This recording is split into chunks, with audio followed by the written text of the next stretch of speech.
The air inside the Parker house always felt different on Thanksgiving. Not warmer, not colder, just different.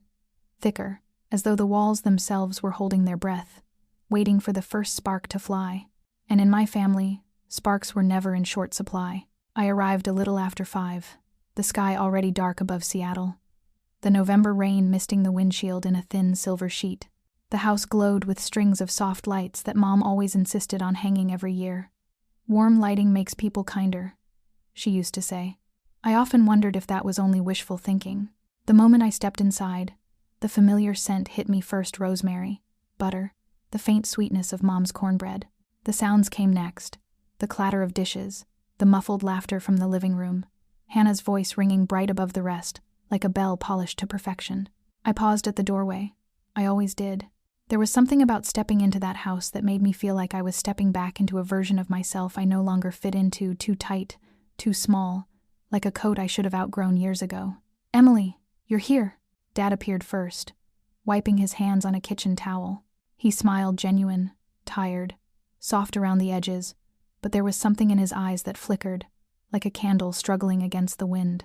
Dad always smiled a little too quickly, laughed a little too loudly, as if trying to smooth over cracks no one else could see. "Long day at work?" he asked. "Not really," I lied. The truth was that work was the only place where I felt seen, maybe even valued. Numbers made sense. People didn't. He took my coat, hung it carefully, and gave my shoulder a gentle squeeze. That was Dad's way of saying he was glad I was home. He never said it out loud. We weren't that kind of family. The sound of heels clicking across hardwood made both of us turn. "Emily?" Hannah threw her arms around me, smelling like expensive perfume and effortless happiness. She always looked flawless, even on days when she claimed she just rolled out of bed. Her blonde hair was curled just right, her makeup soft and glowing, her dress elegant without trying too hard. Standing next to her always made me feel like the before photo in a makeover ad. "You look great," she said, stepping back to examine me. "Love your sweater." She meant it. Hannah always meant her compliments. That was the worst part: she wasn't fake. It was simply impossible for her to understand how deeply her existence cast a shadow over mine. "Thanks," I said, forcing a smile. Mom's voice floated from the kitchen like a summons. "Girls, dinner's almost ready." Dad sighed under his breath. "Here we go," he murmured. We walked toward the dining room, toward the stage, where the same play repeated every year with slight variations, but always the same ending. I left feeling smaller than when I arrived. The table was set beautifully. White plates, gold-trimmed napkins, the good silverware. Mom had always been meticulous.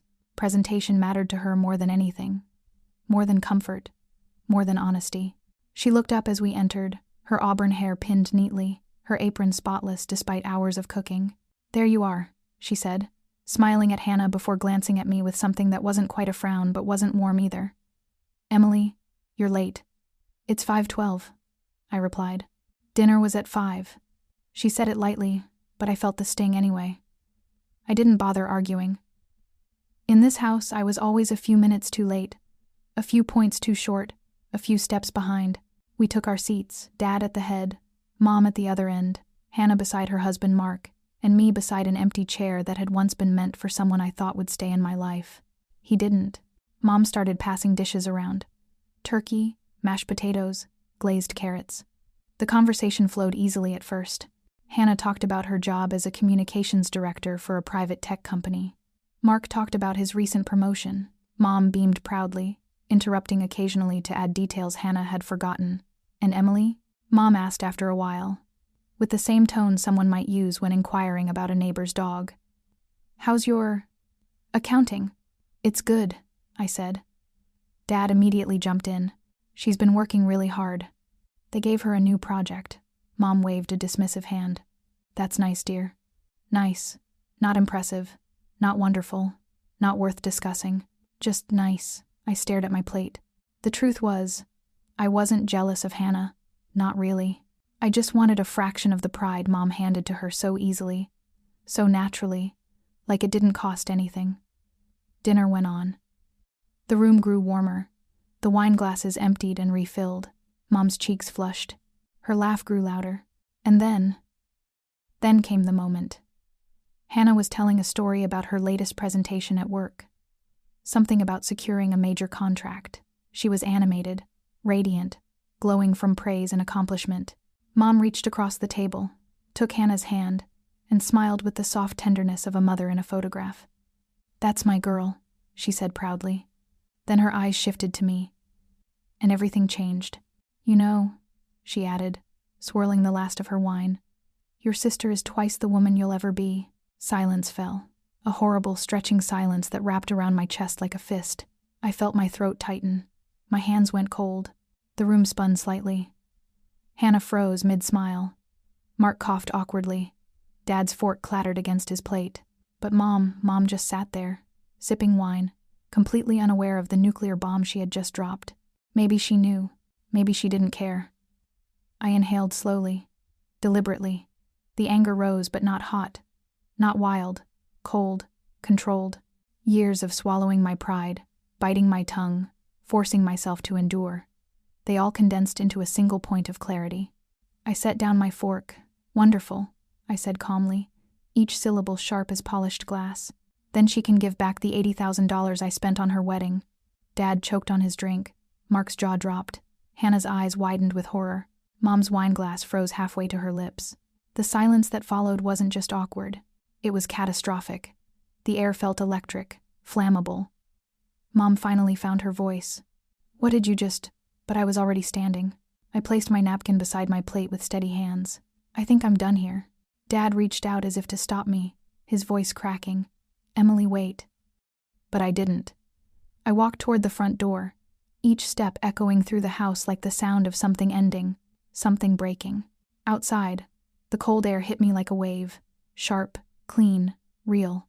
I didn't cry, not yet. I walked to my car, unlocked it, opened the door, then paused, looking back at the glowing windows of the Parker house. For a moment, just a moment, I wondered if anyone would come after me. No one did. So I got in the car, started the engine, and drove away, leaving behind the warmth of the lights, the smell of rosemary, the sound of laughter fading into the rain, leaving behind the version of myself who tolerated being invisible. That night, Thanksgiving wasn't just a holiday. It was a breaking point, a redefinition, a fracture that would change everything in the months to come: grief, regret, reconciliation, and a truth none of us were ready to face. And though I didn't know it yet, this was only the beginning. The rain thickened as I pulled out of the driveway, drumming against the windshield like impatient fingers. The wipers swished in a steady rhythm, but no amount of motion could clear the heaviness inside my chest. I didn't turn on the radio. I didn't need noise. My thoughts were loud enough. The streets of Seattle blurred past in streaks of orange and white. The reflections of streetlights rippling across the water pooled on the pavement, clouded, distorted, just like everything inside me. For the first 10 minutes, I felt nothing. No anger, no sadness, just numbness, like my emotions had been packed into ice. But numbness never lasts. By the time I reached the 520 bridge, the tears had started, sliding silently down my cheeks, warm against the cold inside my car. I didn't sob, not the messy, breathless kind of crying I sometimes had at night when no one could hear. This was different. This was the breaking of a dam that had been cracking for years. Mom's words echoed inside my head, sharp and cruel, a blade repeatedly slicing where the scars never fully healed. "Your sister is twice the woman you'll ever be." It wasn't new. It wasn't even shocking. She'd compared me to Hannah my whole life. Grades, appearance, job, relationships. Everything became a competition I never signed up for. But something about hearing it tonight, hearing it at a table I had helped preserve during the darkest years of our family, made it feel worse. The anger came slow. And when it arrived, it burned. Why wasn't I enough? Why did everything I did disappear the moment Hannah walked into the room? Why couldn't Mom see me? I wasn't jealous of Hannah. I loved her. She was my sister. My best friend when we were little. The one who held my hand the day I started school. The one who cried with me when our childhood dog died. But somewhere along the way, something shifted. Mom started pouring everything she had into Hannah: pride, praise, affection, while I became the sturdy backdrop of the family. Useful, reliable, never celebrated, never cherished. The rain softened as I crossed the bridge. I rolled down the window slightly, letting the cold November air sting my face. It grounded me, reminded me I was real, that this pain was real.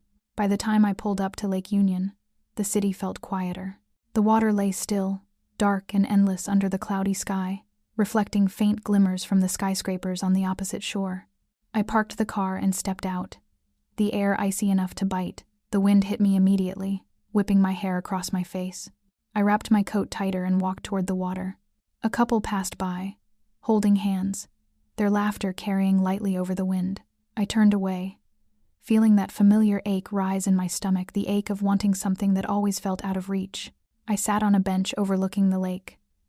For a long time, I didn't move. I didn't think. I just breathed, letting the cold settle into my bones. But eventually, my mind circled back because it always did to the truth behind my outburst at dinner. The $80,000. People thought I was being dramatic or cruel. But no one knew. No one asked. Mom certainly didn't. She'd never asked how the wedding had been funded. She'd just assumed Hannah deserved a beautiful ceremony and I, apparently, was the family's private bank. My phone buzzed. Hannah. I stared at the screen. The message preview glowed in the darkness. Please let me explain. I locked the phone without opening the message. Another buzz. Then another. Finally a call. I watched the phone vibrate in my hand, Hannah's name flashing. My chest tightened. I let it ring out. Because what could she say? What apology could rewrite tonight? Rewrite the years of being overlooked? The phone went silent. The quiet returned, and that was when the guilt crept in. Not guilt for what I said, but guilt for saying it so openly, so publicly, so explosively. I wasn't someone who made scenes. I was the one who cleaned up scenes. And yet, I didn't regret it. Not really, because the truth had been rotting inside me for too long. Tonight, it finally escaped. After nearly an hour by the lake, I drove home to my small apartment in Capitol Hill. The lobby smelled faintly of coffee and damp coats. A neighbor passed me with a tired smile. I mirrored it, but I don't think it reached my eyes. Inside my apartment, I tossed my keys onto the counter and sank onto the couch, still wearing my coat. The silence pressed in around me. Then the memories came. Every comparison, every dismissal, every time Mom looked at Hannah the way I wished she'd look at me. When Hannah got a B+ at school, it was, "Don't worry, sweetie, you're amazing." When I got an A, it was, "Why not an A?" When I cut my hair in high school, Mom said, "Hannah would never ruin her hair like that." When Hannah came home with a questionable boyfriend, Mom insisted, "She's just exploring." When I decorated my first apartment, Mom said it looked a bit cheap. When Hannah bought a tiny overpriced condo, Mom said it was so sophisticated. And then the wedding that nearly broke me financially.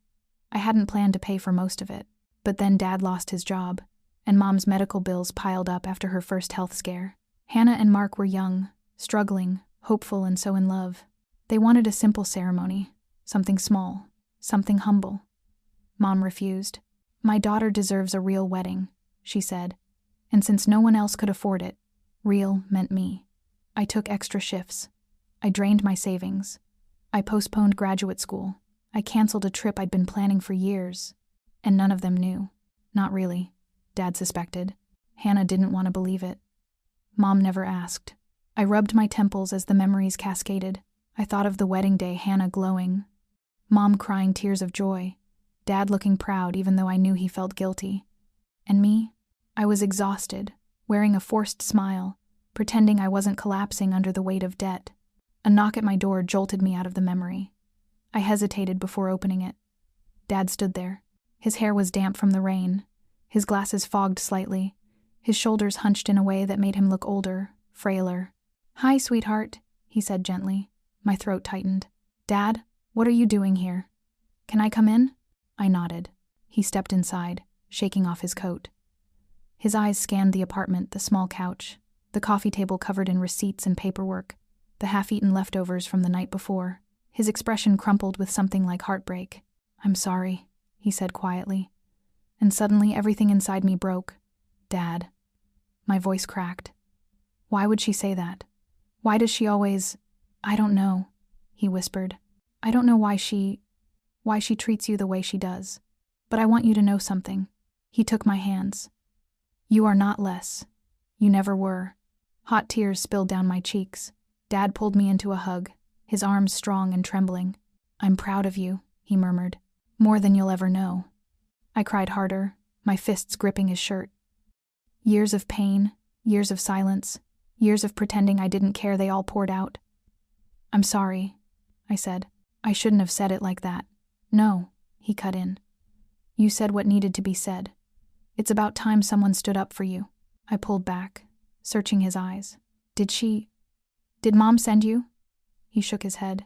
No, she's furious actually. She thinks you were disrespectful. A bitter laugh escaped me. Of course she does. But, he continued gently, that doesn't mean you were wrong. He sat beside me on the couch, his hands clasped tightly. Emily, I know what you've done for this family. I know better than anyone. I blinked. What do you mean? He sighed. I saw the bills you paid, the loans you took, the shifts you worked. You thought no one noticed, but I did. My heart stilled. Why didn't you say anything? Because, he swallowed, because I felt like a failure, like I couldn't provide for my family, and you were picking up the pieces I should have been strong enough to hold. His voice cracked. I'm so sorry, sweetheart. I wiped my eyes. Dad, it wasn't your fault. We sat in silence, the weight of years settling around us. Finally, he stood. I won't push you to talk to your mother tonight, he said. But please, don't shut us out completely. I nodded. He kissed my forehead, something he hadn't done since I was little. Then he left. The apartment felt colder after he was gone. The quiet returned, familiar and suffocating. I curled up on the couch, pulling a blanket around myself. Tonight, everything shattered, but maybe shattering was necessary. Maybe this was the beginning of something new, painful but honest. Maybe for the first time, the truth had finally found its voice. And maybe, just maybe, this was the night my family would have to face it. I didn't sleep that night. I lay on my couch, wrapped in a blanket, staring at the faint glow of the street lamp filtering through my blinds. My eyes were swollen, my throat raw, my mind buzzing with the kind of exhaustion that doesn't go away with rest. Around 3 a.m., I gave up trying to sleep and moved to the kitchen, brewing coffee I knew I shouldn't drink. The cup warmed my hands, but not the cold knot in my chest. The apartment was silent, too silent. Silence was dangerous after nights like this. It made memories louder, and tonight, the memories flooded in, uninvited. I was 12 again, standing in our old living room with my science project, 3 weeks of research, careful writing, diagrams I drew with trembling hands. My teacher had written excellent work in red ink across the top. Mom barely looked at it. That's nice, Emily. But Hannah got selected for the school play. Isn't that wonderful? She didn't mean harm. That was the worst part. She never meant harm. But intention doesn't erase impact. Then I was 15. At a swim meet, I came in second out of 30 competitors. Dad cheered loudly. He put his arms around me. He told me I was incredible. Mom nodded vaguely, then turned to Hannah, who didn't even swim, and told her how pretty she looked in the sunlight. Then I was 19, accepting a scholarship. I was so proud, so relieved, so excited to show Mom the acceptance letter. She skimmed it and said, Hannah just got an internship downtown. Isn't that great? She's really going places. I remembered sitting on my bed afterward, staring at the letter and feeling it fade, lose its meaning, lose me. Mom didn't hate me. She just didn't see me. And the thing about being unseen is that you start shrinking to fit the space you're given. I sipped my coffee, now cold. The bitterness matched the taste in my mouth. My phone buzzed again. This time, it wasn't Hannah. It wasn't Dad. Mom. A single text. We need to talk. I deleted the notification without opening the message. Not out of anger, but because I knew exactly what the talk would be. Why did you embarrass me? Why did you say that in front of everyone? Why can't you ever be more like Hannah? I'd heard those lines all my life. I didn't need to hear them again. The early sunlight crept into the apartment, pale and soft, doing nothing to chase away the heaviness.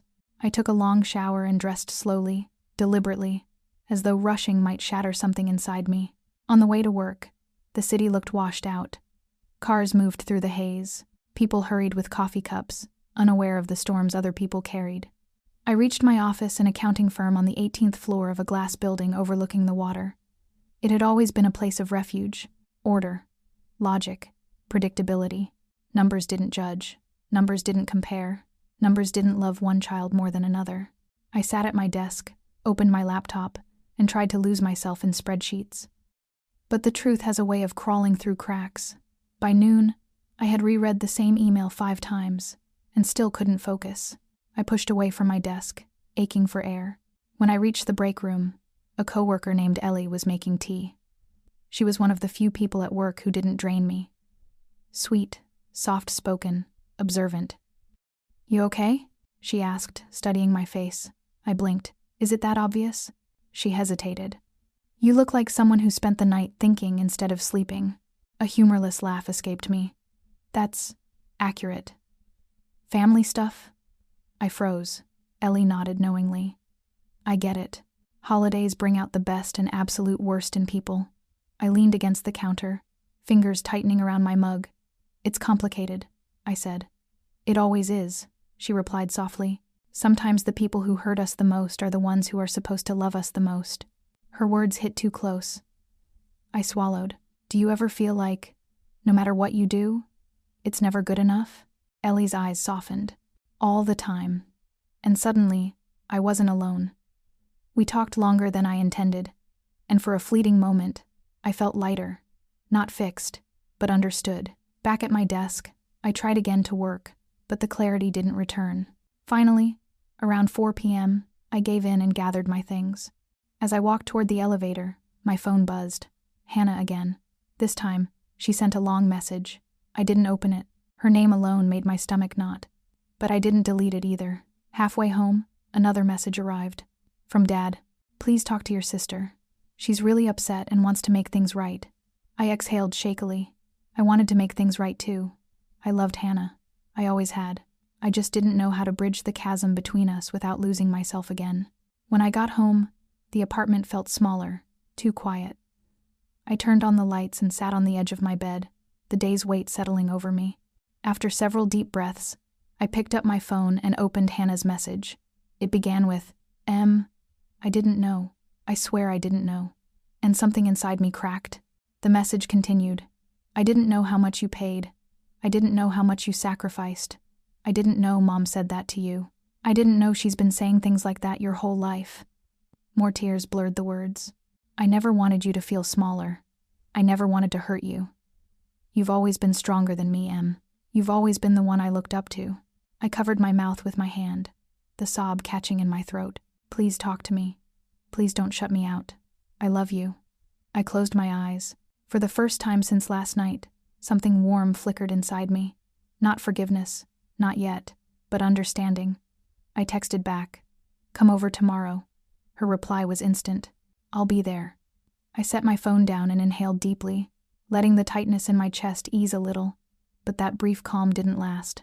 Around 8 p.m., someone knocked on my door. I assumed it was a neighbor. But when I opened the door, it was Mom. Her hair was still perfectly styled, her makeup intact. She wore her nicest coat and a tight smile that didn't reach her eyes. "Emily," she said, "we need to talk." My stomach dropped. She stepped inside without waiting for me to invite her. Her eyes swept over the apartment, taking in the modest furniture, the lack of decoration, the emptiness. She clicked her tongue. "You live like this?" The humiliation was immediate, sharp, instinctive. I crossed my arms. "Why are you here, Mom?" She turned to me, her expression tightening. "I want an apology." I blinked slowly. "For what?" "You humiliated me. In front of your sister, in front of your father, in front of your brother-in-law." I stared at her. She continued, "I don't appreciate being spoken to like that. You overreacted." Wildly. My pulse quickened. "Mom." She raised a hand. "No. I'm speaking." Rage shimmered behind my ribs. "You have always been sensitive," she went on. "Overly emotional, difficult. Hannah never causes scenes like this." There it was. The same script, the same roles. I clenched my jaw. "Do you know," I said quietly, "how much I paid for Hannah's wedding?" Mom rolled her eyes. "Oh, please, not this again." "Do you know?" I repeated. She scoffed. "I assumed you helped a little. That's what family does." I laughed bitterly. "A little? Mom, I paid most of it. I worked myself sick. I went into debt. I gave up opportunities, and you never once, not once, asked if I was okay. Mom frowned, not with guilt, but with annoyance. "Well," she said sharply, "that was your choice. Don't blame others for decisions you made." The words hit me like a slap. "My choice? You pressured me into it." Her voice rose. "I would never pressure you." I stepped closer. "Mom, when have you ever chosen me? When have you ever been proud of me?" She froze. For just a moment, only a moment, I thought I saw something crack in her eyes, but then it was gone. "You're being dramatic," she said stiffly. "You always exaggerate things to make yourself the victim." A cold sadness washed over me. She wasn't here to understand. She wasn't here to apologize. She was here to regain control. "Mom," I said softly, "I think you should go." Her face hardened with anger. "You ungrateful. Go." For a long moment, neither of us moved.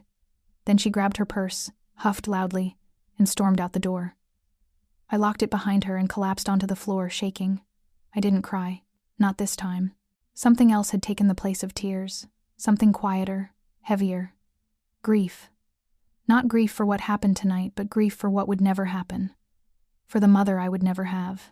For the version of myself that still hoped she might change.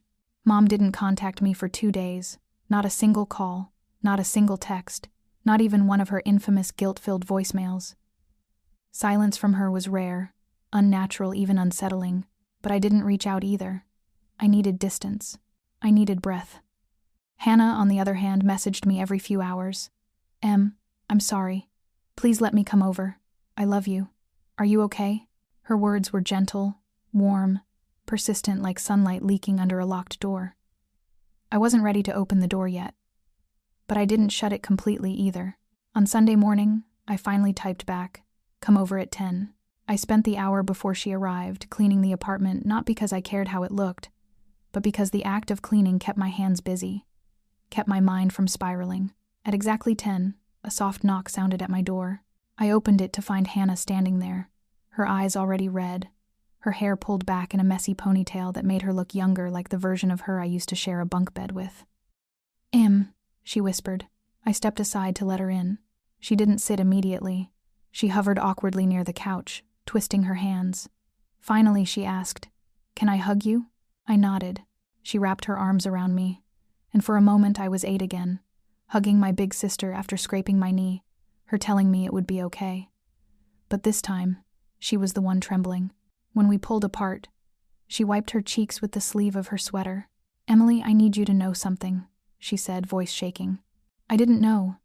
I swear I didn't know what Mom was saying to you all these years." I swallowed. The knot in my throat pulsed painfully. "Han, she didn't say it in front of you. She never did." "Exactly," Hannah whispered. "She kept me separate from it. She hid it from me. I think she wanted to protect me from seeing who she was with you." Hearing her say it aloud felt like ice cracking under my feet. I took a deep breath. "Hannah, she wasn't cruel to you. She was just different." Hannah finished, nodding. "She was different with me. I knew she favored me, but I didn't realize how deep it went. I thought..." She paused. "I thought you just didn't need the same things I did, that you were stronger, self-sufficient." A hollow laugh escaped me. "Do you know why I became self-sufficient, Hannah?" She looked at me, eyes wide, desperate.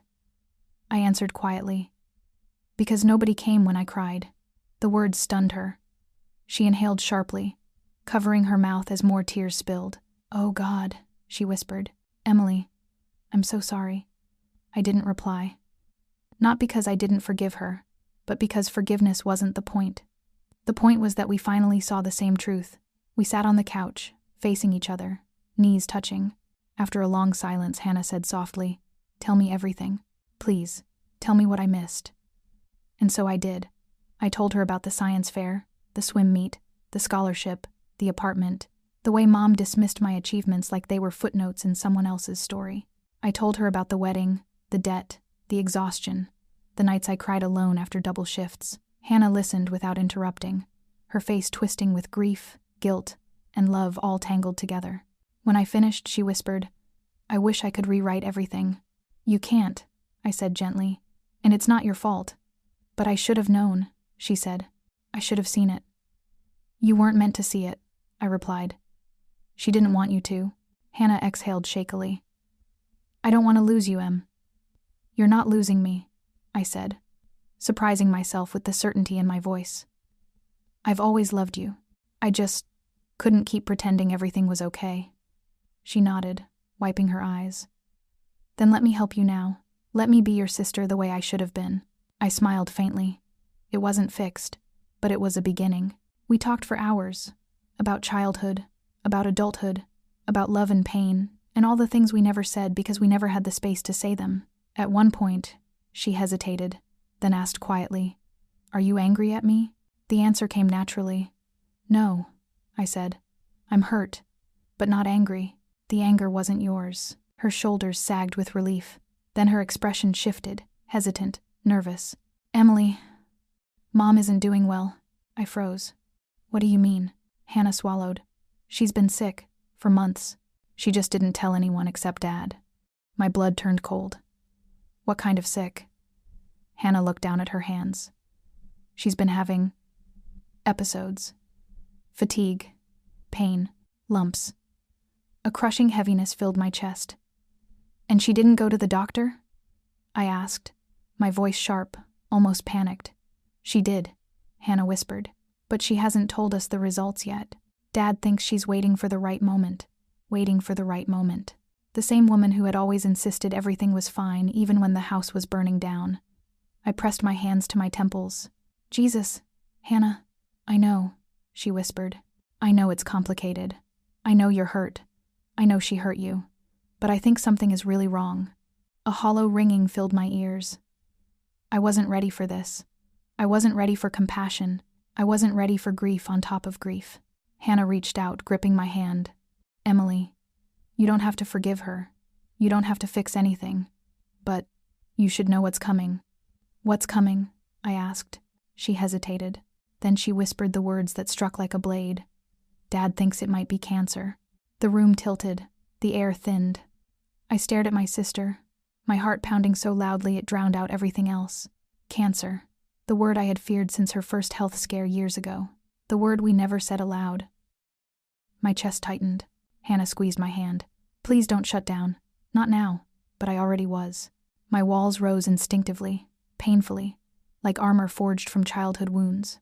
I stood abruptly and walked to the window, staring down at the street below, cars moving, people laughing, life continuing as if mine hadn't just shifted off its axis. Behind me, Hannah whispered, I know you don't owe her anything.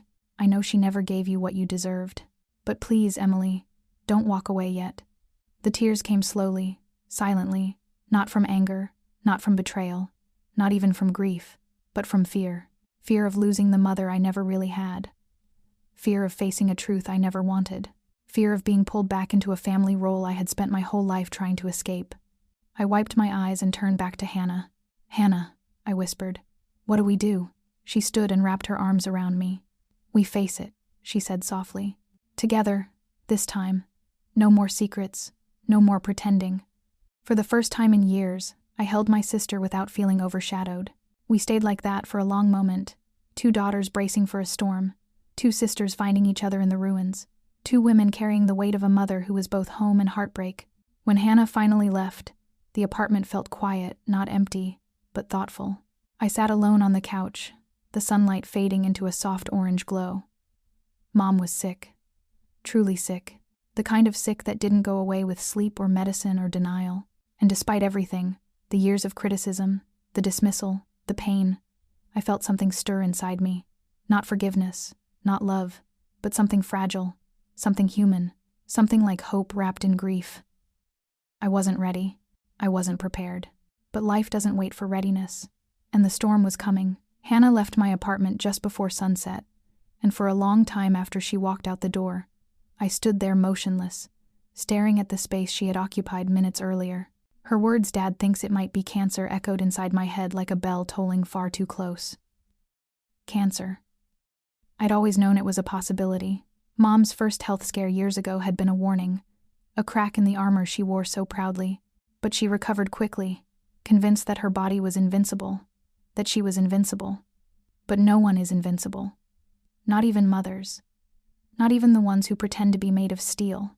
I paced the apartment, each step heavier than the last. My mind raced through memories, moments when she'd looked tired, pale, distracted, moments I dismissed because I was too wrapped in my own pain to notice hers. The guilt pressed down like a weight on my ribcage. Hannah had left me with a choice, one I wasn't ready for: face Mom's illness, or keep protecting myself. Both options felt like drowning. I tried to distract myself. I cleaned the kitchen. I reorganized my bookshelf. I watered my plants. None of it mattered. Even the silence felt like it was watching me. Finally, around 9 p.m., my phone buzzed. It was Dad. I stared at his name for nearly a minute before answering. Emily? His voice was shaky, brittle around the edges. Dad, I whispered, sitting down slowly. I didn't want to tell you like this, he said. I wanted to wait until I had more information. But his voice broke. She's getting worse. My throat tightened painfully. What's happening? She's exhausted all the time, he said. She barely eats. She's lost so much weight. He inhaled shakily. And the scans came in today. My stomach dropped. Dad, what did they say? He paused. The silence stretched thin and unbearable. It's cancer, he said finally, loud enough to hear, soft enough to shatter. Tears filled my eyes instantly. I didn't sob. I didn't gasp. I just closed my eyes as the world folded in on itself. What stage? I whispered, terrified of the answer. Advanced, he said. The word hit like a punch. Hard, cold, unforgiving. I pressed a hand to my mouth, trying to breathe. She didn't want you or Hannah to know yet, Dad continued. She said she needed time to process, to prepare herself. Prepare herself. It sounded like she was preparing for a journey she wouldn't return from. I wiped my face, shaking. Dad, is she going to? He stopped me gently. We don't know yet, but the doctors, they're not optimistic. I felt the ground tilt beneath me. Dad's voice dropped even lower. She asked for you today. The words didn't feel real. They floated above me like smoke. She did? I whispered. Yes, he said. She didn't say it directly, but she asked if you were okay, if you're eating. She seemed worried. I swallowed hard. A mix of emotions churned inside me. Shock, sadness, anger, confusion. Why now? Why care now? But another voice inside me whispered, because time is running out. I sat there in silence as Dad tried to steady his breathing. Emily, he said gently, you don't have to rush. You don't have to walk into this before you're ready. But if you want to see her, I think you should soon. My chest ached. Each breath felt sharp. Okay, I said quietly. I'll come tomorrow. Dad exhaled with relief. Thank you, sweetheart. After the call ended, I sat in the dark for a long time. The refrigerator hummed softly. A car alarm chirped in the distance. The world went on, indifferent to the collapsing pieces of my life. I pressed my palms to my eyes, willing myself not to break completely. Mom was sick, truly sick, the kind of sick you don't walk away from. And despite everything, despite the pain, despite the distance, despite the wounds she never admitted to causing, I couldn't ignore her. Not now, not when her time might be slipping through our hands. Sleep didn't come easily that night, but when it finally did, it was restless, plagued by dreams of hospitals, empty chairs, and a mother calling my name from a place I couldn't reach. The next morning, I dressed slowly, choosing clothes that felt safe and soft. I drove to my parents' house in silence, gripping the steering wheel so tightly my knuckles turned white. The driveway looked the same. The house looked the same. Everything looked the same. But nothing felt the same. I stood on the porch for almost a full minute before knocking. My hand shook as I lifted it. Dad opened the door almost immediately, as if he'd been waiting behind it. His eyes were red, his clothes wrinkled. He looked older than I remembered, like grief had carved new lines into his face overnight. Hi, he whispered. Hi, I whispered back. He stepped forward and hugged me, a deep, trembling hug that spoke of sleepless nights and breaking hearts. She's in the living room, he said softly. She's awake. She knows you're here. I nodded, swallowing hard. The house was eerily quiet as he led me down the hallway. I could hear faint breathing before I even reached the doorway. Mom sat on the couch bundled in a soft gray blanket. Her skin looked pale, her eyes tired, her frame smaller than I'd ever seen it. But when she looked up and saw me, something flickered in her gaze, something fragile, unfamiliar, almost shy. "Emily," she whispered. I froze, not because of her voice, but because of what I saw in her expression. She looked afraid. My mother, the woman who controlled every room she entered, who dictated every holiday, who ruled our childhood with perfection and expectations, looked afraid of me. Or maybe afraid of what was happening to her. I stepped closer slowly, my breath uneven. "Hi, Mom." Her eyes glistened. "I didn't think you'd come." My throat tightened. "I'm here," I said quietly. She tried to smile, but her mouth trembled. She looked down at her hands, thin and frail beneath the blanket. "I'm sorry," she whispered suddenly. The words were so soft I almost didn't hear them. "I'm sorry, Emily," she repeated, louder this time. "For everything." The air left my lungs. I stood there, stunned, unable to move. She continued, her voice cracking. "I was hard on you, too hard. I thought, if I pushed you, you'd be strong. Stronger than me, stronger than the world." She looked up, eyes full of fear and regret. "I didn't realize I was hurting you." A tear slid down her cheek. "I didn't realize you were hurting alone." My own tears blurred my vision. "Mom," I whispered. "Why didn't you ever say that before?" "Because I was proud," she said, "and scared, and selfish, and because I thought I had more time." She pressed a trembling hand to her chest. "But I don't." The words were a knife. I knelt beside the couch, taking her hand carefully, afraid I might break her if I held too tightly. "I'm here," I said again, voice trembling. "I'm here now." Mom cupped my cheek with her cold fingertips. "I love you, Emily," she whispered. I should have said it more. I closed my eyes, tears falling freely. For the first time in my life, I believed her. We stayed like that, holding hands, breathing the same fragile air, letting years of silence unravel into something softer. Hannah arrived an hour later, eyes puffy from crying. She sat on Mom's other side, and together, the three of us talked gently about little things, about memories, about nothing and everything. Dad sat nearby, watching us with a mixture of relief and heartbreak. The storm wasn't over. The battle hadn't been won. But in that moment, for the first time in decades, we were a family, a broken one, a healing one, a temporary one, but a family nonetheless. And deep inside, beneath the grief, beneath the fear, I felt something rise. Something like hope, small, fragile, barely there, but real. For the first time in years, it was real. I visited my parents every day after that. At first, it felt strange, unnatural to walk into the house without bracing for impact. I had spent years preparing my heart for disappointment every time I crossed that doorway. So stepping inside without armor felt wrong, like I had forgotten something important. But things were different now. Not perfect, not repaired, just different.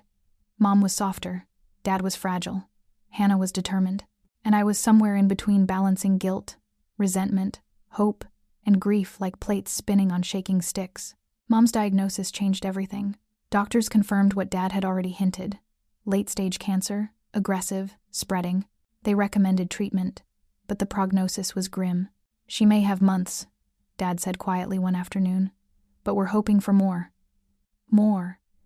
As if more were a gift we could buy, bargain for, or earn. We spent the next weeks living in a strange rhythm. Hospital visits, medication schedules, whispered conversations in hallways, forced smiles, and tears we all tried to hide. But we also found moments of peace. Mom and I talked, not always deeply, not always perfectly, but honestly. One afternoon, I found her sitting in the living room, wrapped in a blanket, staring out the window as late winter wind shook the branches outside. "Sit with me," she said quietly. So I did. For a while we just watched the trees sway, the world moving gently beyond the glass. Then she exhaled. "I was harder on you because you reminded me of myself." I turned to her slowly. She continued, her voice trembling. "You were independent, strong, capable, and I envied that. I thought if I pushed you, you'd become even stronger. But I didn't see that I was breaking you instead."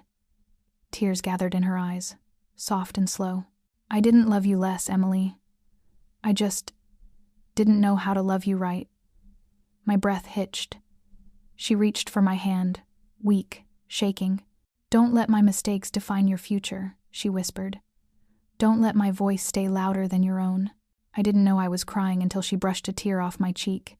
We held hands in silence for a long time. Hannah became the gentle glue holding us all together. She cooked meals, organized medication, coordinated doctor visits. Her husband, Mark, took time off work to help Dad around the house. They were a team steady, loving, unshaken by the storm. One evening, after Mom had fallen asleep, Hannah and I sat in the kitchen sipping tea. You know, she said softly, I used to be jealous of you. I almost laughed. Of me? Why? Because, she said, tapping her mug lightly, you didn't need anyone. People always loved me for what I could give them, my smile, my energy, my charm. But you, people trusted you. You had depth that I didn't. I blinked, taken aback. You never showed fear, she continued. You faced everything alone. And I admired that. I wished I could do that. I shook my head slowly. I wasn't fearless, Hannah. I was just alone. Her expression crumpled. I know, she whispered. And I'm sorry. I reached across the table and squeezed her hand. I'm not alone now. She smiled through tears. Neither am I. But not every moment was tender. Some days Mom woke up angry, resentful, frustrated by her body's betrayal. Some days she lashed out at Dad, at Hannah, at me. I don't need help, she snapped one morning when I tried to assist her with her medication. You do, I said gently. She glared at me. I'm not weak. I didn't say you were. You don't have to pity me. I don't, I said softly. I love you. She froze. Her anger dissolved instantly into tears. I'm scared, she whispered. I held her as she shook in my arms. I know, I whispered. I'm scared too. Weeks passed. Winter thawed slowly into a pale, reluctant spring. The treatments weakened Mom more than the disease. She drifted in and out of sleep, her breath shallow, her voice quiet. But there were good days too. Days when she asked for her favorite soup. Days when she wanted to sit outside on the porch and feel the sun. Days when she laughed, really laughed like the woman I had known in pieces throughout my life. One of those days came unexpectedly. We were sitting in the backyard, the first warm breeze of the year brushing against our faces. The cherry tree near the fence was beginning to bloom, tiny pink petals trembling in the sunlight. Mom reached up and touched one. Do you remember? She said softly. When you were little, you used to sit under this tree and read for hours?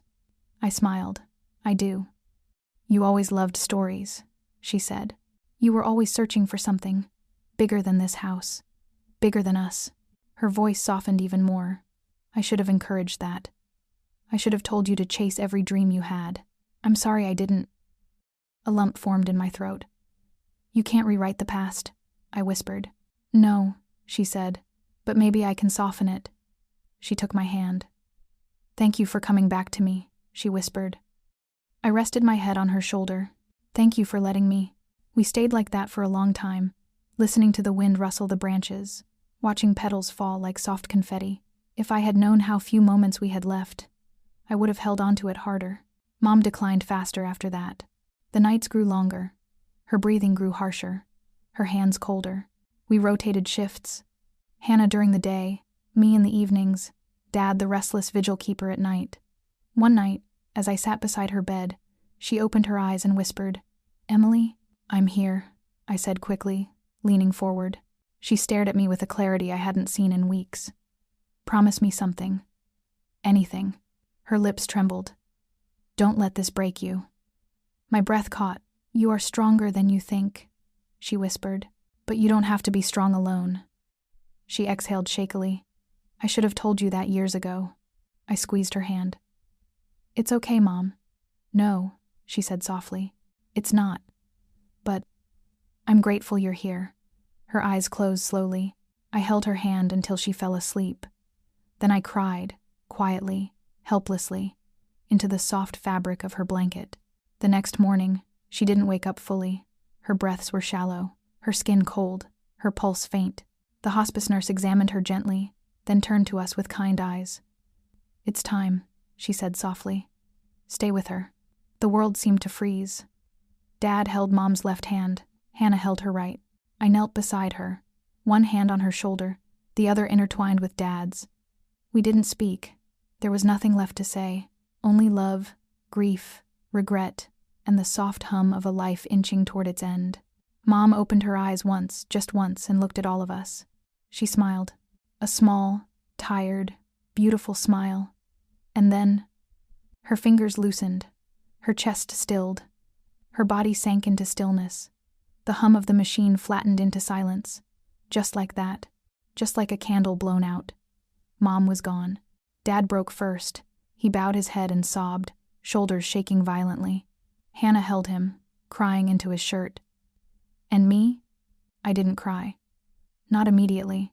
I sat there, frozen, staring at the place where a breath had been moments before, where a heartbeat had been, where a mother had been. My grief came slowly, like rain gathering before a storm. I reached out and placed my hand over hers one last time. "Goodbye, Mom," I whispered. "I heard you, and I forgive you." A single tear slid down my cheek and landed on her still hand. It was the last thing I gave her, and the first thing I ever truly let go.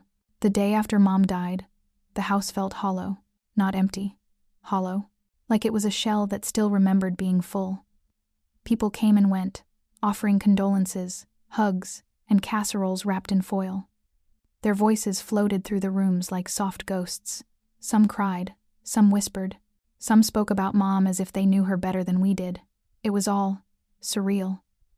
I moved through it like someone underwater, slow, detached, weightless and heavy at the same time.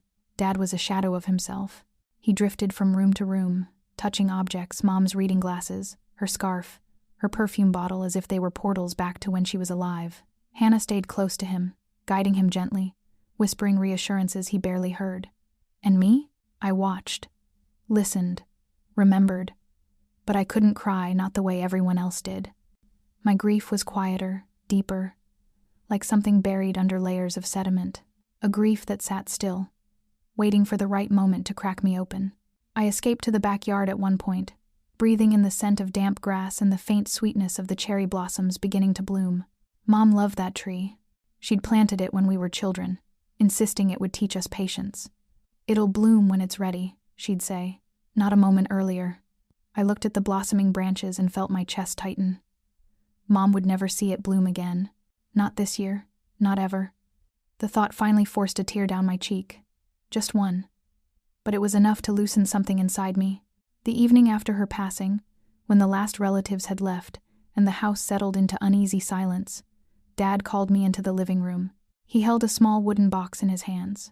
"Your mother," he swallowed. "She wanted you to have this." I stared at the box. "What is it?" I asked, voice barely audible. Dad shook his head. "She didn't tell me. Only that it was yours." I took the box carefully, afraid it might shatter if I held it too tightly. In my childhood room, still untouched, still painted in the faded lavender color I chose at 13, I sat on the edge of the bed and opened the box. Inside was a stack of letters, some old, some recent, all addressed to me. My breath caught. The top one had a date from 15 years ago. Emily, age 17. My hands trembled as I unfolded it. The ink was slightly smudged, the handwriting unmistakably. Mom's sharp, controlled, elegant. "Emily, today you told me you feel like you're not good enough. I didn't know how to respond. I should have told you that you are more than enough." But the words stayed stuck in my throat. I froze. This wasn't the voice I knew. This was someone vulnerable, someone scared. I kept reading. "You are not your sister. You were never meant to be. You are strong in ways I can't understand, and I don't know how to love you without ruining it." My chest tightened painfully. "I hope someday I can learn, if you'll let me." The letter ended abruptly, as if she'd been interrupted or lost the courage to finish. I reached for the next, then the next, then the next. They were all the same. Apologies she never spoke, love she never expressed, fears she never shared. Letters, she wrote, but never gave me. Some dated back to when I was 8. Some from last year. One from only a month ago. "I see you, Emily. You think I don't, but I do. I'm just afraid to say the wrong thing. And I always do." Another. "You deserved better than the mother I was. I hope you'll understand someday that I tried, even when it looked like I didn't." My tears fell freely now. These weren't excuses. They were confessions. Proof of a truth I had always suspected but never believed. She cared. She cared deeply. She just didn't know how to show it. One letter was folded differently. Neater, newer. The envelope had no date. Hands shaking, I opened it. Asterisk Emily. If you're reading this, it means I didn't get the chance to say everything out loud. So here it is. I loved you, even when I failed to show it, even when I pushed you too hard, even when I compared you to Hannah, especially then, because I wanted you to see in yourself what I saw in you. Strength, resilience, depth. You were my mirror, and sometimes I didn't like the parts of myself I saw in you. That wasn't your fault. I am proud of you. I always have been. I just never figured out how to say it in a way that didn't sound like pressure. I hope you'll live a life bigger than my mistakes. I hope you'll forgive me, not for me, but for you, your mother. Asterisk. I pressed the letter to my chest, crying in a way that made my ribs ache. This was the goodbye I needed, the forgiveness she wasn't able to give herself, the truth behind every unspoken wound. It didn't erase the past. It didn't undo the pain. But it softened it. For the first time since she died, I let myself grieve fully. Not for the mother I lost, but for the relationship we never had, and only found too late. The funeral was held 3 days later. A small ceremony, quiet, simple, exactly the opposite of how Mom lived. Guests filled the seats, friends, cousins, neighbors, women from her book club, colleagues from her charity work. Hannah stood tall beside her husband, a picture of composed grief. Dad clutched a handkerchief, his eyes red. And I carried the letters in my purse like armor. The pastor spoke warmly about Mom's generosity, her strength, her dedication to her family. People nodded, murmured agreement, dabbed at their eyes. I listened in silence. The pastor then invited the family to say something. Hannah went first. Her voice wavered, but she spoke beautifully about childhood memories. Mom's laugh, the lessons she'd taught us about resilience. Dad went next. He couldn't finish. His grief strangled his words halfway through. Hannah guided him back to his seat. Then it was my turn. I walked slowly to the podium, feeling every heartbeat in my chest. I looked out at the faces, waiting expectant, sympathetic, curious. Then I looked at Mom's portrait beside the casket. A younger version of her smiled back, full of life, full of confidence, full of a love she never learned how to give. I inhaled deeply and began. My mother and I had a complicated relationship. A few people stiffened. I continued anyway. We didn't always understand each other. We hurt each other sometimes. We missed chances we should have taken. My voice cracked, but I kept going. But in the last weeks of her life, we found something I'll treasure forever. I reached into my purse and held up one of the letters. She left me these, I said softly. Letters she never sent. Letters full of the things she couldn't say out loud. People held their breath. Through them I learned something important. My mother loved fiercely, but imperfectly. My eyes burned. And so did I. I placed the letter gently on the podium. I will never forget her. Not the hard parts. Not the beautiful parts. Not the parts we got wrong. And not the parts we finally got right. Silence settled over the room. A soft, understanding silence. And I hope, I whispered, that wherever she is now, she knows I love her. And I forgive her. I stepped down slowly. Hannah hugged me the moment I returned to my seat. Dad took my hand and squeezed it. The ceremony ended in quiet sobs and whispered prayers. As the casket was lowered into the ground, I stood between Hannah and Dad, the three of us holding hands like we hadn't done since childhood. Mom was gone, but something else remained. Not closure. Closure is a myth. What remained was truth, an imperfect love, a fragile forgiveness, and the understanding that healing doesn't erase scars. It teaches you how to live with them. The house felt different after the funeral. Not just quiet, but rearranged somehow, as if grief had moved the furniture an inch to the left, just enough to make everything unfamiliar. Dad didn't go back to work. He woke every morning at dawn, wandered the halls, made coffee he barely drank, then sat in the living room and stared at the empty armchair Mom used to claim like it was her throne. Sometimes he whispered to the chair. Sometimes he just touched the cushion, as if it were skin that could still warm under his hand. Hannah checked on him every day. Mark tried to help where he could. And me? I didn't know where I fit anymore. I visited, I cleaned, I organized paperwork, I made meals. But inside, I was drifting. Grief is a strange animal. It doesn't move in straight lines. It circles, stalks, pounces when you least expect it. Sometimes it sleeps. Sometimes it gnaws at your insides. But it never leaves. Not really. A week after the funeral, Dad found me in the kitchen searching for something to do. "Emily," he said quietly, "I think it's time to pack her things." My heart clenched. "Already?" I whispered. He nodded, though his eyes shimmered with resistance. "I can't keep walking past her shoes, her coat, her handwriting on the calendar. It hurts too much." I wanted to say no. I wanted to say, "Let's wait. Let's hold on a little longer." But I saw the pain in his face, the exhaustion, the rawness. "Okay," I whispered. "I'll help." We started in the bedroom. Her perfume still lingered faintly in the air. Floral, warm, unmistakably hers. Dad opened her closet and froze. Her clothes hung neatly, arranged by color, just the way she liked. Blouses she wore to church, dresses she wore to holidays, sweaters she wore when she was cold but refused to admit it. Dad touched the sleeve of her favorite sweater and inhaled sharply, bending forward like someone had hit him. I held him as he cried quietly, then not so quietly. He kept apologizing between sobs. "I'm sorry, Emily. I'm sorry for everything. I should have protected you." I shook my head. "Dad, you loved us as best you could." He cried harder. "I let her treat you the way she did. I didn't stop her." I touched his cheek gently. "You tried. You always tried." It was true. He wasn't strong in arguments. He wasn't brave in confrontations. But he loved us, quietly, persistently, without conditions. That counted for something. When he finally calmed, we folded each piece of clothing together, slowly, carefully, like we were folding memories. I found a drawer filled with old jewelry, cheap costume pieces mixed with a few expensive gifts from Dad on their anniversaries. He saw me holding a small gold necklace and smiled sadly. "That was from our first Christmas," he said. "She wore it every year." I placed it gently in a box, labeled keepsakes. But packing wasn't just physical. It became emotional archaeology.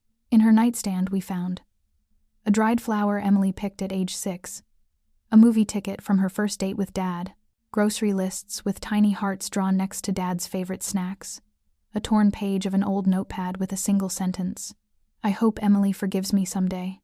Dad stared at that note for a long time. "She loved you, you know," he whispered. "I know," I said. "But love is complicated." He nodded. "I suppose it always is."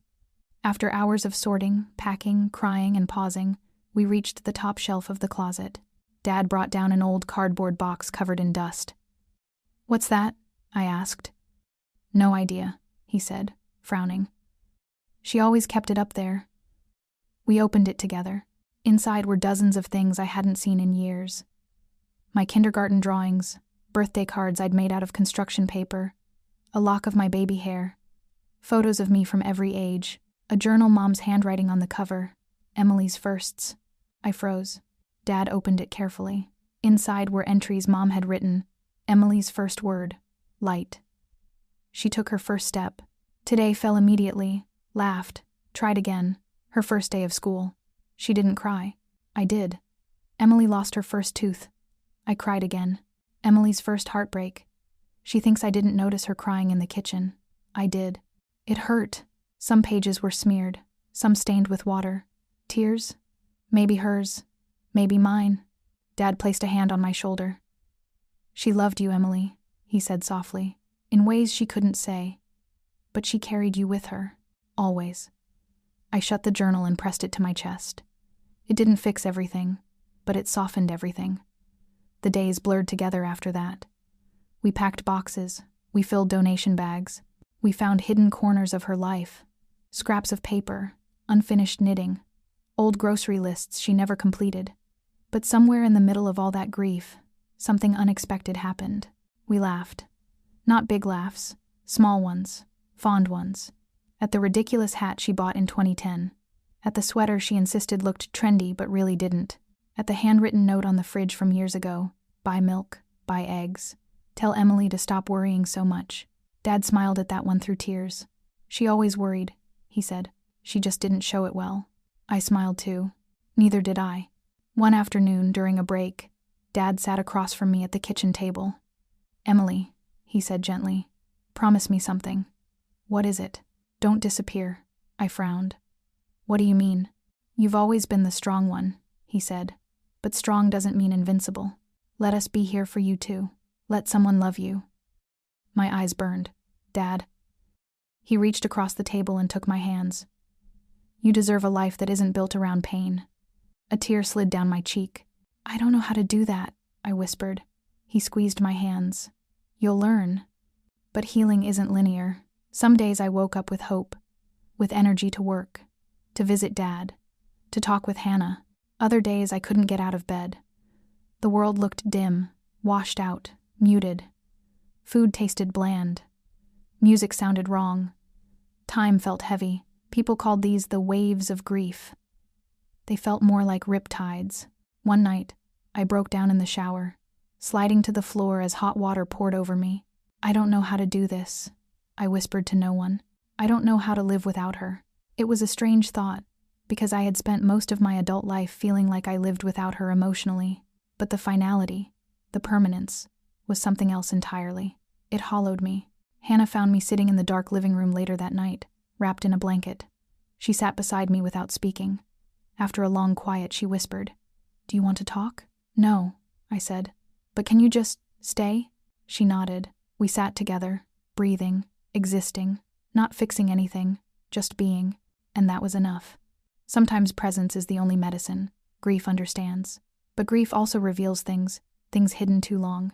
One afternoon, while sorting documents, I found Mom's old journal, the one she used for personal thoughts she never shared. Part of me didn't want to open it.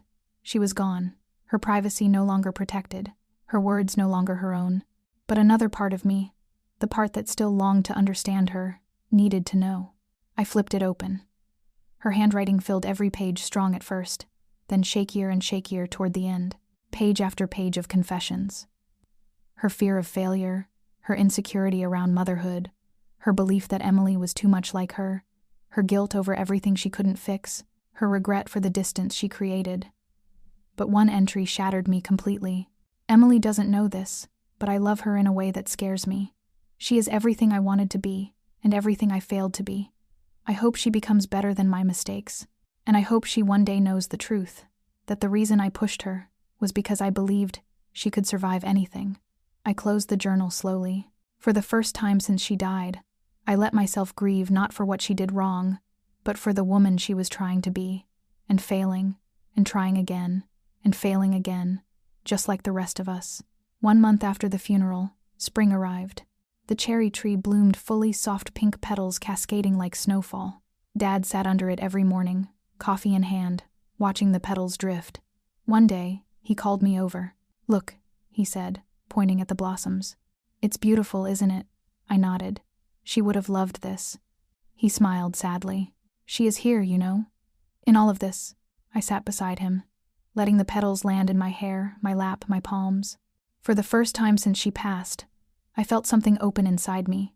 Not healing, not yet, but room for healing. Room for life after her. Room for future. Room for breath. Dad touched my shoulder gently. "It's okay to live again, Emily." A soft wind rustled through the branches, and for the first time in months I believed it. Grief doesn't end. It shifts. It changes shape, rearranges itself, slips into new corners of your life. Some days it's loud screaming beneath your skin. Other days it's quiet, a shadow curled at your feet. And sometimes it disguises itself so well you think it's gone, until something small breaks you wide open again. The first year after Mom's death was like learning to walk again. Everything felt unfamiliar. The house, the holidays, the sound of my own voice. Even breathing felt different. But life doesn't pause for grief. It keeps moving, pulling you with it whether you're ready or not. Month 1, the hollowing. After the funeral, I returned to work. My coworkers treated me like a fragile vase, polite smiles, soft voices, cautious questions. Ellie hugged me, whispering that she was there for me, whenever. I appreciated it, but grief made me tired in a way sleep couldn't fix. I made mistakes at work I never made before. Typos, miscalculations, forgetting deadlines. My boss was kind, but concerned. "Take whatever time you need, Emily," he said. But I didn't know how to take time. Time meant thinking. Thinking meant remembering. and remembering meant drowning. At home, the silence was unbearable. Every corner of my apartment felt too small, too crowded with memories I didn't choose. Sometimes, I slept on the couch just to avoid the emptiness of the bedroom. Sometimes, I didn't sleep at all. I cried without warning, in the shower, in the car, in the middle of brushing my teeth, and sometimes, the tears didn't come at all, and that scared me more. Month 2. Dad falls apart. Dad called me every morning, sometimes just to breathe on the phone, sometimes to ask what he should eat, sometimes to say nothing at all. He shrank after Mom died. His shoulders curved inward, his voice softened to a whisper. His laughter disappeared completely. One night, he cried so hard that I drove to his house at 1 a.m., crawled into bed beside him like a child, and held him while he shook. 40 years, he whispered. I had her for 40 years. How do I live without my best friend? I didn't know the answer. I just held him tighter. Month 3, Hannah's breaking point. Hannah was the strong one at first, or she pretended to be. She took Dad to doctor's appointments. She organized the estate paperwork. She sorted Mom's boxes, until she couldn't anymore. One day, she showed up at my apartment, shaking. I can't do it, she sobbed. I can't keep being the stable one. I miss her too much. I made tea. She didn't drink it. We sat on the floor, leaning against each other, two sisters who had grown up in the same house but lived two different childhoods. I feel guilty, she whispered. She loved me so easily, and she loved you so wrongly. I wiped her tears. She loved us both, I said softly, just differently, and imperfectly. We held each other until dawn. Month 4, the return of anger. Grief isn't just sadness. It's anger too. I found myself yelling in the car, yelling into pillows, yelling at memories that wouldn't stay still. Why didn't she tell us sooner? Why did she hide her pain? Why didn't she say the words she wrote in her letters? Why did we only find each other when time was already running out? I slammed doors. I shattered a glass. I threw a photo frame across the room. The rage scared me. It felt like someone else lived inside me. But Ellie explained it gently during a lunch break. Anger is just grief wearing a different mask. I believed her, but it didn't make it hurt less. Month 5, the letters. I reread the letters Mom left me. All of them. Again, and again, and again. Some days they comforted me. Some days they destroyed me. One line in particular haunted me. I hope you'll live a life bigger than my mistakes. Bigger than her mistakes. It felt impossible, but something inside me cracked open each time I read it. A question. What if I tried? Even a little. Month 6. A new beginning. Almost. I started therapy. Ellie recommended her counselor, a warm woman named Kristen who smelled like lavender and talked like she'd swallowed the dictionary of emotional truths. Kristen asked questions I didn't want to answer. What do you need? What do you fear? What do you want for your life? What would living feel like instead of surviving? I hated her at first, then cried in her office, then thanked her. She told me something that broke me and rebuilt me in the same breath. You can grieve your mother and the mother you never had at the same time. I didn't know that was allowed. Month 7. Dad tries to live again. Dad started gardening again. The backyard became his sanctuary, a place where grief felt like soil he could shape with his hands. He planted roses for Mom. White ones. Her favorite. Do you think she'd like them? He asked one morning, brushing dirt from his palms. Yes, I said softly. She'd love them. He smiled. A real smile. Small, but real. That was the first day I believed he might survive this. Month 8. The fragile summer. Summer arrived gently. Warm breezes. Long evenings. Birdsong in the mornings. I visited Dad twice a week. We cooked simple dinners. We talked about Mom. We talked about nothing. I helped Hannah finish sorting Mom's belongings. We found more journals, more notes, more pieces of a woman we were still learning even after she was gone. Why didn't she tell us any of this? Hannah asked one afternoon. Because she didn't know how, I said. Hannah leaned on my shoulder. We're more like her than we think. I nodded. Yes, and maybe that's not always a bad thing. Month 9. The unexpected breakdown. One night in August I had a dream. Mom was sitting under the cherry tree, alive, glowing, calling my name. When I reached her, she opened her arms. But when I hugged her, she vanished. I woke up screaming. Sweat drenched my pillows. My chest hurt. My hands shook uncontrollably. It felt like losing her again. And again. And again. I called Hannah at 2 a.m. She arrived within 10 minutes, barefoot, hair wild, still half asleep. She didn't ask questions. She just held me until the shaking stopped. Later, she whispered, "She's gone, Em. But she's not gone from us. Not really." Her words didn't erase the pain, but they softened it. Month 10, the book club ladies. Mom's old book club invited us to a gathering in her honor. I was hesitant at first. I didn't want to hear strangers' polished, perfect memories of her. But I went, and something surprising happened. They didn't talk about the flawless parts of her. They talked about her stubbornness, her sarcasm, her fierce protectiveness, her fear of being vulnerable, her impossible standards, her deep, complicated love. One woman said, "Your mother didn't know how to show softness, but she had more of it than anyone else I've known." And for the first time, I saw my mother through someone else's eyes, someone who loved her, despite her sharp edges. It helped more than I expected. Month 11, letting go, a little. I started saying Mom's name without flinching. I started listening to her favorite songs, cooking her favorite recipes, wearing her old ring on a chain around my neck. Not every day, but some days, I stopped avoiding the memories that hurt. I let them in, even the painful ones. Kristen told me, "Healing isn't forgetting, it's remembering without collapsing." And she was right. I was beginning to remember her with more love than pain. Not fully, not always, but enough. Month 12. The anniversary. A year after she died, we gathered under the cherry tree. Dad brought white roses. Hannah brought a framed picture of Mom. Mark brought wine. I brought the letters. We sat on a picnic blanket like a family again. A smaller one, a quieter one, but still a family. Dad spoke first. "I miss her every day," he said. "But I'm learning how to breathe again." Hannah squeezed his hand. "I wish she'd stayed longer," she whispered. "But I'm grateful we had her at all." Then they looked at me. I opened the box of letters. "I thought losing her would break me," I said, "and maybe it did for a while. But the truth is, she gave me more in her last weeks than she ever did before." I read one of the letters aloud. The one that ended, "I hope you'll live a life bigger than my mistakes." Dad cried. Hannah cried. I cried, but it wasn't the same kind of crying as before. It wasn't despair. It wasn't rage. It wasn't hollow. It was love, raw, honest, painful, real. When the sun dipped low behind the trees, a breeze blew through the blossoms, sending petals drifting around us like soft snow. And for the first time in a long time, maybe since childhood, I felt something settle inside me. Acceptance.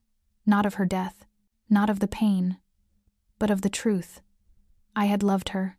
She had loved me. We had both loved imperfectly. And grief, I realized, was not the price of love. It was the proof of it. The second Thanksgiving without Mom arrived quietly. No loud planning. No long grocery lists taped to the fridge. No arguments about table settings or centerpieces or who was bringing what dish. Just silence. Bare, gentle silence. The kind that doesn't hurt anymore. Not sharply. Not like broken glass, but more like an old bruise pressed lightly. Dad invited us to his house. Just a small dinner, he'd said on the phone days earlier. Nothing fancy. Hannah and Mark agreed immediately. I did too, though something inside me tightened at the idea of returning to the place where everything had started and ended. Last year's Thanksgiving had been a blur of grief. We ordered takeout. We stayed quiet. We ate because our bodies needed calories, not because our hearts were celebrating anything. But this year felt different, a little steadier, a little gentler, a little more possible. I arrived an hour early, carrying a pie from Mom's old recipe apple cinnamon, with a buttery crust she'd always rolled too thin. Mine wasn't perfect, but it was close. When Dad opened the door, he smiled in a way that looked less painful than before. "You made your mother's pie," he said softly. "Yeah," I said. "Thought I'd give it a try." He took it with both hands, almost reverently. She would have loved this. We shared a quiet moment, one of many we'd learned to navigate without crumbling. The house looked the same, but not the same. The walls were repainted a soft cream color, the photos rearranged. Mom's armchair replaced with a newer one, smaller, simpler. Dad moved differently, too slower, but steadier, like someone learning to live with a missing limb. "You look good, Em," he said as I set my coat down. So do you, I replied. And I meant it. He'd aged, yes. But there was something else in him now healing. Fragile but real. Hannah arrived shortly after, carrying mashed potatoes and a windswept Mark who always seemed slightly overwhelmed by the emotional density of our family. "Hi, Em," she said, hugging me tightly. "You look amazing. You too." She had that gentle glow, the kind that came from surviving something enormous.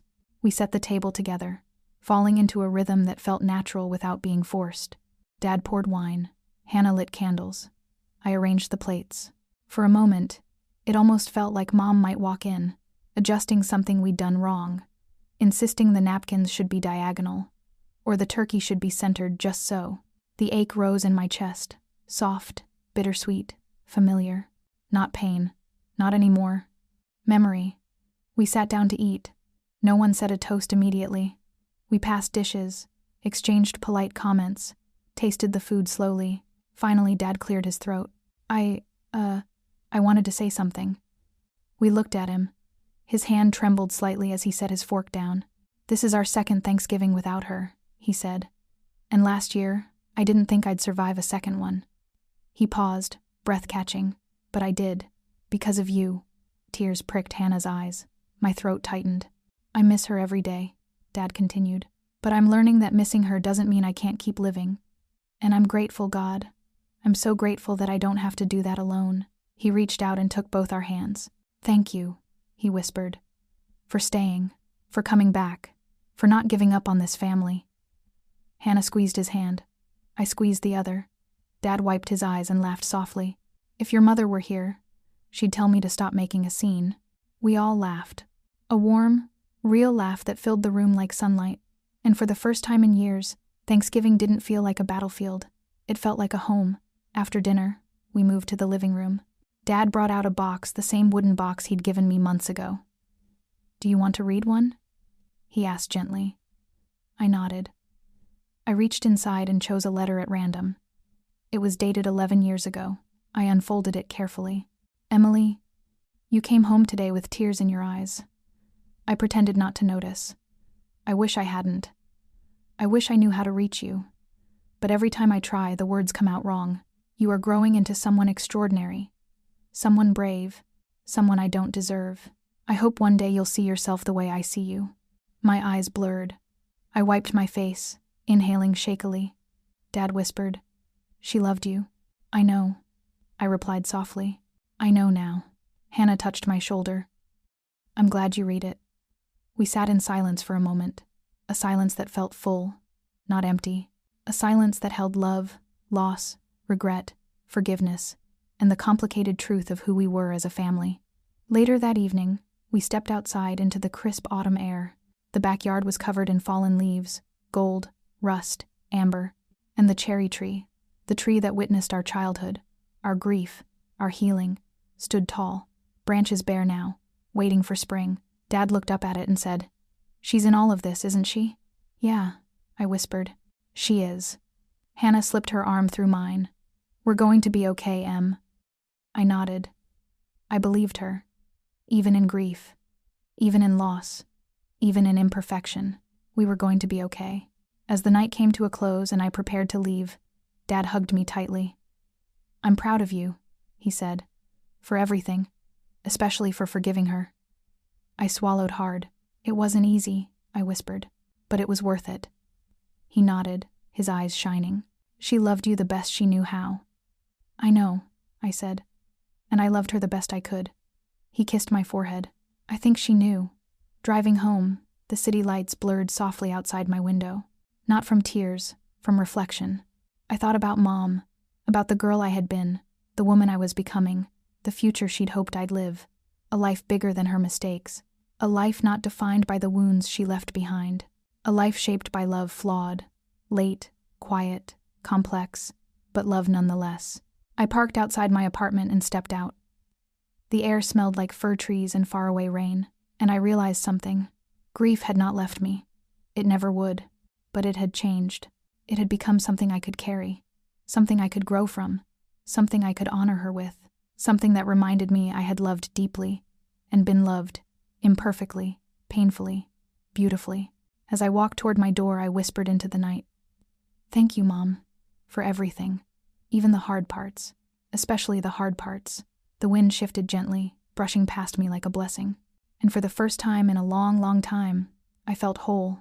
Not healed, not finished, but whole enough to keep going, whole enough to live, whole enough to love again.